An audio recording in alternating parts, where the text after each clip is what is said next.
real quick about this again, and we're going to look at one more situation, and then I'll be done, and I'm going to let you go to work on some science stuff that needs to be done. First of all, this is a review, okay, the law of conservation of energy. And again, it states that energy cannot be created or destroyed. It can only be transferred or transformed. So what does those two words there mean? A lot of students kind of get stuck on transferred and transformed, but transferred means to other objects. Like you can transfer the money out of your bank account to my bank account. Okay, it's kind of like what the energy is doing here. We could actually roll a bowling ball and transfer the energy from the bowling ball to the bowling pins. And so that's what transfer means. Transform means to change it into something else. So we can take potential energy, like a bowling ball, hold it up over my head, and then release it, and that gravitational potential energy is then transformed slowly into kinetic energy because it begins moving. Okay? Are there any questions about that? You need to know this law. This will be on a quiz tomorrow. Or no, Friday's quiz. Okay? Did we write this down already? I wrote it on the board yesterday. Okay. Do you need to write it down? No, just wondering. Okay. Did you write it down? Yes. Okay, good. Yeah, it's probably a good idea that it's written down. This can also be found in your study island notes if you need to look at it a little closer. All right, so I'm going to move on down then, since most people should have this, unless somebody tells me that I need to slow down. Yes. Okay, I was told to slow down, so this is the law of conservation of energy. Now, all this has to do with this idea of energy, okay? And energy, remember, is the ability to do work. Energy gives the ability to do work. Now, we're not talking about your dad or mom's job. We're not talking about homework. We're not talking about your chores. Science definition of work, the science definition of work, is a lot different. And I want to go into that next. Am I good to move on? All right. All right, so what I've drawn here is a very, very bad drawing of two individuals, okay? So we got one individual here who's picking up a backpack, and we got another individual here that is carrying the backpack. Can someone in any room or out there in live land tell me which one is work and why? Mr. Epperson? Yes. I think I have an answer. All right, go ahead. The one on the left is work because it's because you're applying an opposite force to what is being put on the backpack already. Did you say opposite force? Yes. I mean, not opposite force. You're putting a force on the backpack that's pulling it up, while the backpack is being pulled down by gravity. Okay, that's pretty good. Tell you what, let's take that what you just said and put it into maybe some another way so other people might be able to remember it. But it's placing a force on an object and making it move in the same direction as the force. Okay, so you're right. He's putting a force, or she's putting. Let's see. We'll make it a she. Okay, she's putting a force on the backpack, and the backpack is moving up. The force is up, and so this is considered work. What about the one on the right? Why is it not work? Who can tell me that? Why is this one not work? Yes, sir. Okay, that's right. So the force being applied to the backpack is actually up, but the movement or the motion is at a 90-degree angle, and they're not in the same direction. And so this is not considered work. Okay? So the definition for the scientific definition of work is really a little bit different, and it's good for you to understand that. Are there any questions before we move on? No? Okay. So we're going to look at this situation. We've already talked about this. Okay. So real quick, I'm just going to review, and I'm going to ask some questions. Okay. So first of all, the bowling ball starts up here at the top, and it has gravitational potential energy, and it is pushed or it begins to roll down the hill until it eventually comes to a stop. Who can tell me why it comes to a stop? Okay, Selman?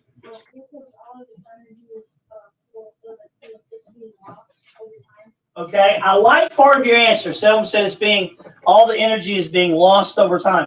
I like part of your answer, but I don't like this word, lost. Lost is making the assumption that we don't know where the energy went.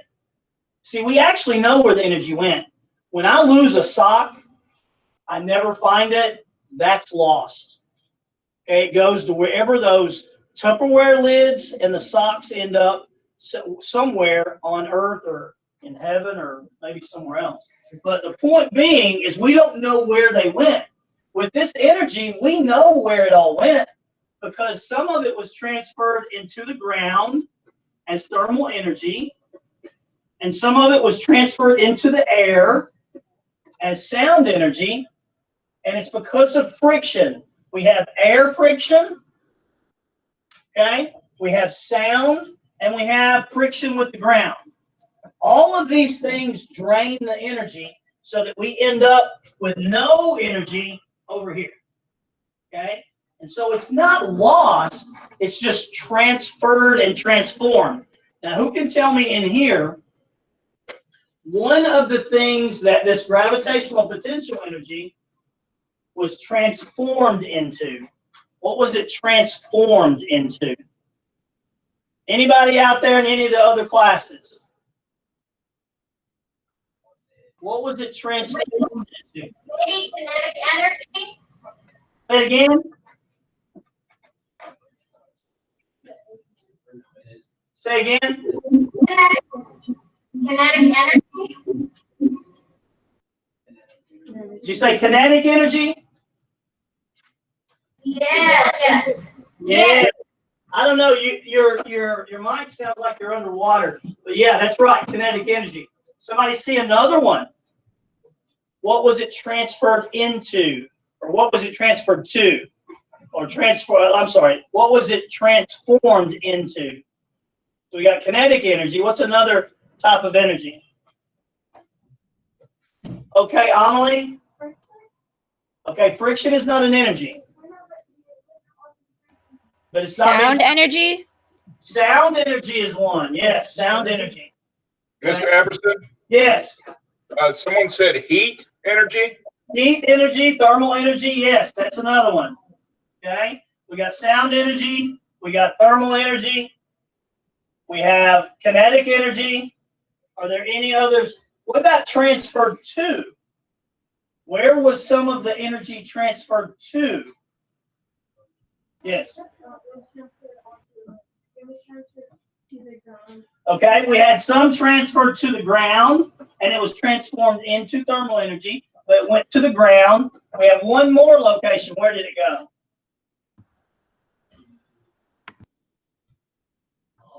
Anybody out there in live land know another location the energy went to? I'll give you a hint. It went to the air? Yes, it went to the air, okay? The air friction caused it. I know some of you guys have probably studied a little bit of space, and some of you may be some space buffs. But what happens to a meteor as it flies through our atmosphere?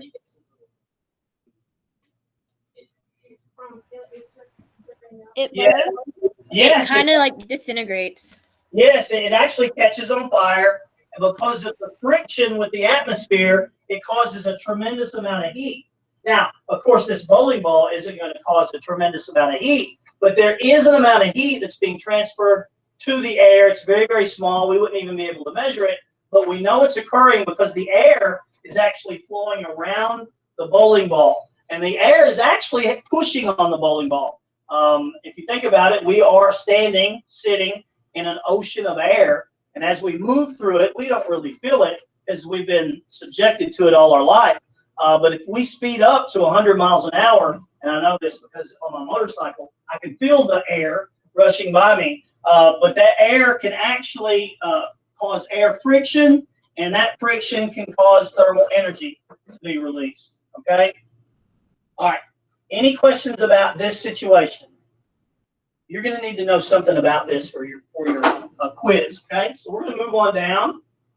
We got a new situation here, and this is kind of where I'm going to end at. I'm going to talk about this. Now, thinking about the same things that we just talked about, I would like to get you guys to draw this and talk about the energy changes that occur with a bouncing ball. So if the blue guy is holding this ball, okay, off the ground, what type of energy does it have at there, okay? I have a person in my classroom that said potential, but I would say, hey, let's be more specific. Gravitational? Yes, we have gravitational potential energy, okay? All right, so we start off with gravitational potential energy. Who can tell me where that energy came from? It just didn't appear there in the ball. Anybody know? The height? Air friction. Okay, we got air friction and height. No, good guesses though. Okay, I've got one in here, Cameron. I got a couple of guesses in here. Okay, go ahead, talk to me. All right, what you got? Yellow. Come back here. Here we go. It's the person's energy, the blue guy's energy that it took to put the ball at that height.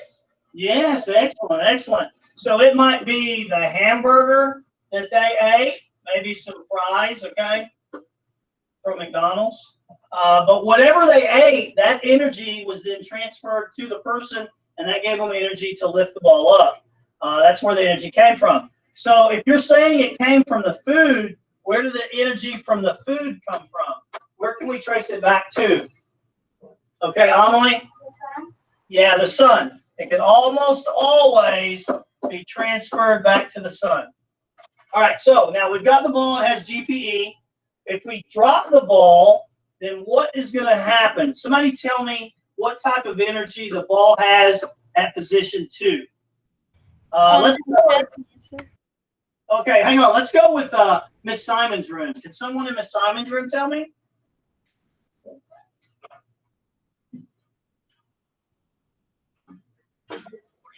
We are dead in here, Mr. Everton. I don't have anything right now. Give me just a second. Okay.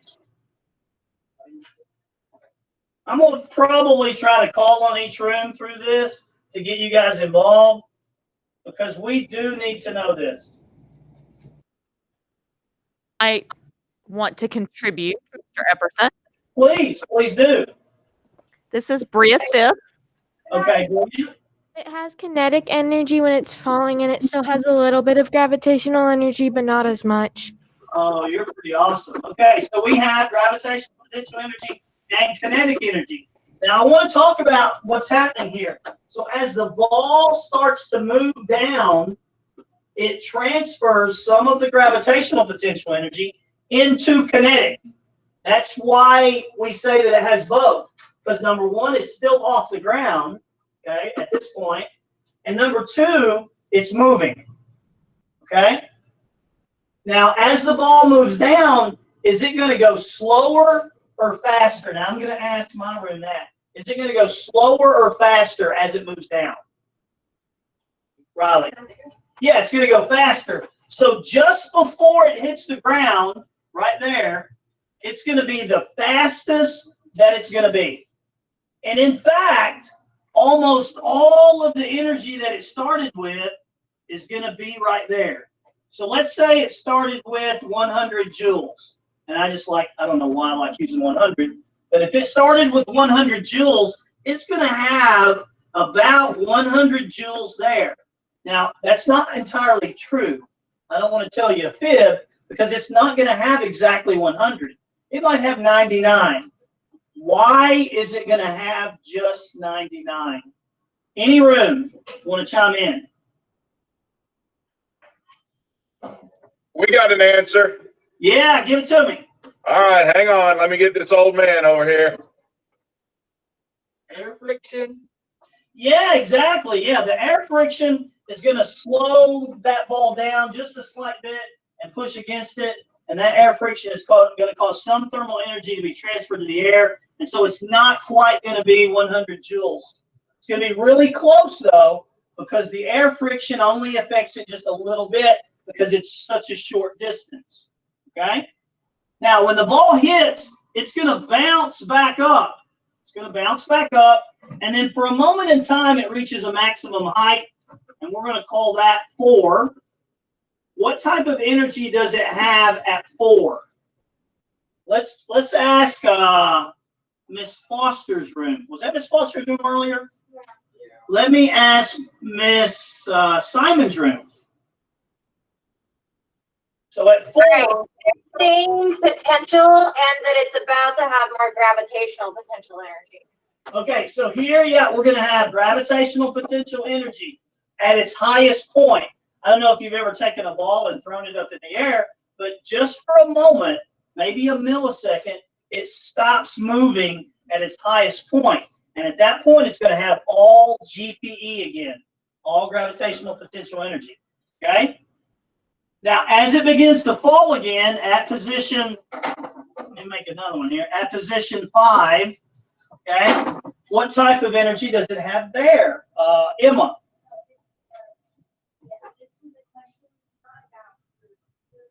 Okay.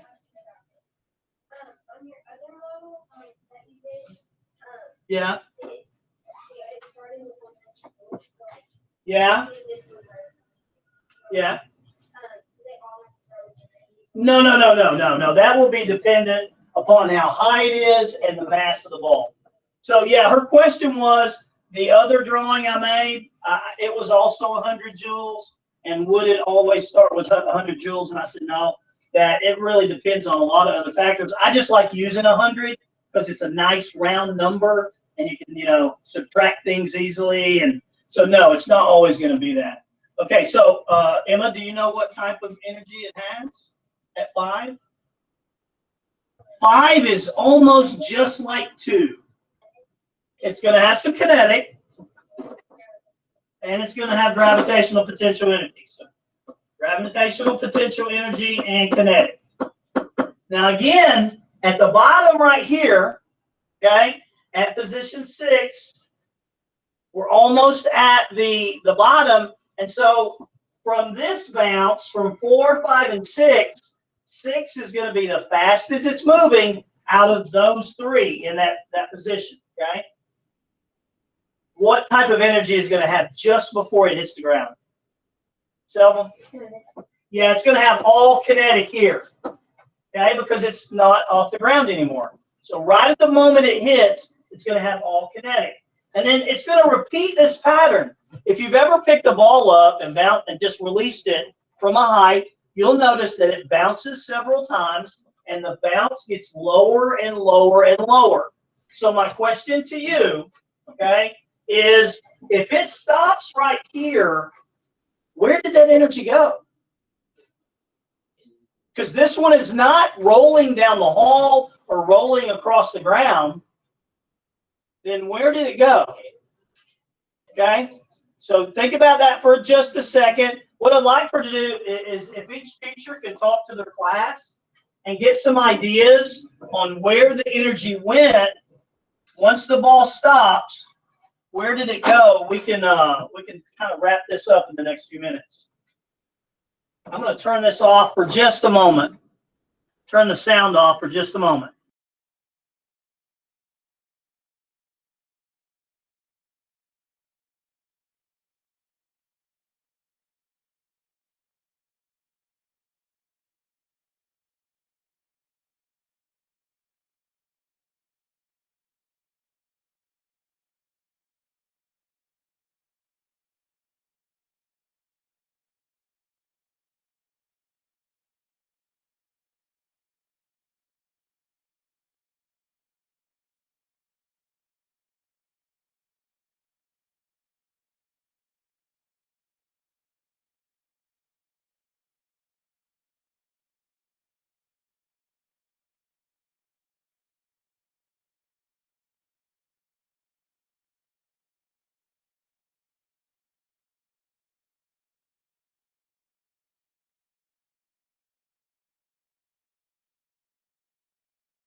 Okay, do we have any answers? Oh, we got some answers. I don't know if we have any right ones or not. That's all that matters. I like having answers. We can always. Several said they thought the energy went to the ground. Okay. Did it go only to the ground? Well, then they also discussed that maybe some of the energy went to the air, and another student said, yeah, but he said that wouldn't be very much energy that went into the air. So we've got ground and air. Okay. Are two of the main things they kept tossing about. And then Wade, what did you say? That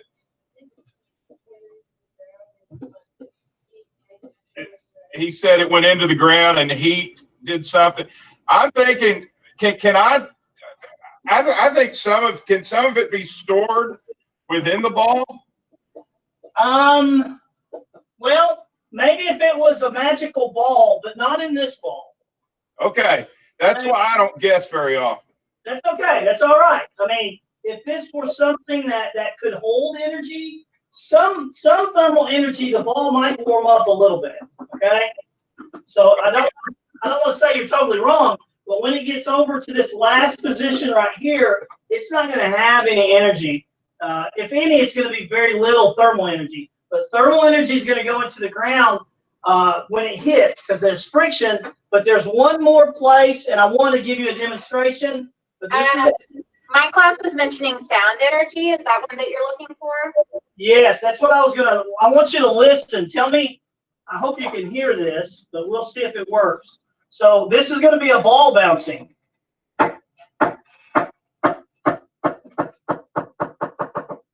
Okay, so that was the ball bouncing. Did you guys hear it? Yes. So there was a lot of sound energy. In fact, there was more sound energy than there was any other kind of energy leaving the ball. There was a lot of sound energy that left. And that's because it takes a lot of energy to move that air. In fact, it's probably more energy was lost as sound than the thermal energy. So what you're looking at is you're looking at essentially the same thing that went on here. Okay, we're having a transfer of energy to the ground and to the air, and it was transformed from kinetic or from potential, gravitational potential to kinetic to thermal to sound. Essentially the same thing was happening from here to here. Does anybody have any questions about that? So was the energy lost? No. The law of conservation of energy applies to this because energy wasn't created. We went all the way back to the sun, okay? And so we've got that energy through food, and then that energy was given to the ball when it was picked up, and then as it was dropped, several transformations and transferences occurred so that the energy went somewhere else or went to different objects. So it actually went by the law of conservation of energy. Does anybody have any questions about that? Cameron? Yes. Anybody out there in live land have a question or an observation you'd like to share?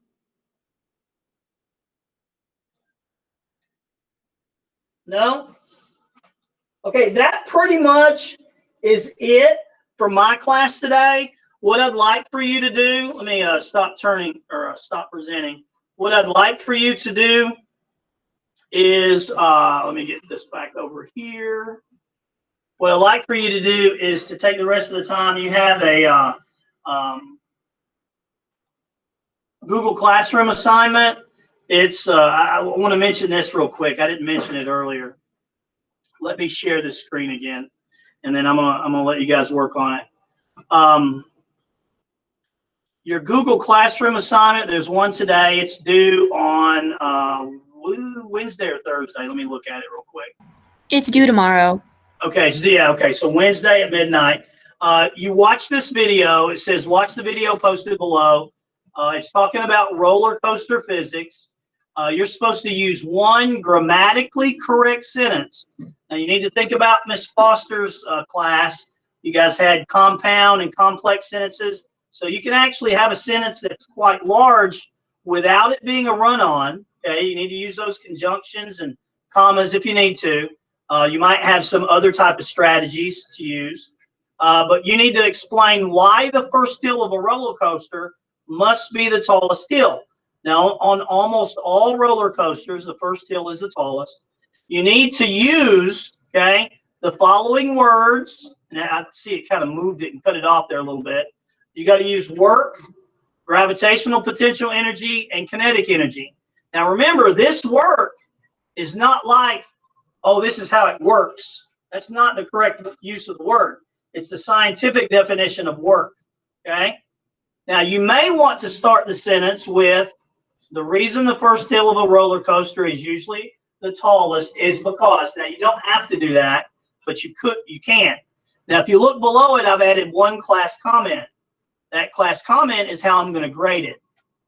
Now, I've had some people already turn it in, and I've already graded some, and they're not doing too well. Because notice what it says here.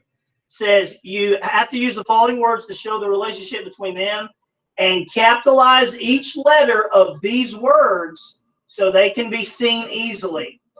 So you need to capitalize the entire word, work, gravitational potential energy, and kinetic energy. And that way I can see that they're there, and I can then look and see if you used them correctly. But just make sure you follow the directions. I'm really big on following directions. To get a 25 and a 20, you have to follow all directions correctly. If you don't follow the directions correctly, then you can't get a 20 or a 25 out of 25. So I just want to point that out, okay? Does anybody have any questions on that? Ooh, somebody just finished. All right, if there's no questions on that, you have Google Classroom, you have Legends of Learning, and you have Study Island to complete. I hope you guys have a good evening, and this is Mr. Everson signing off.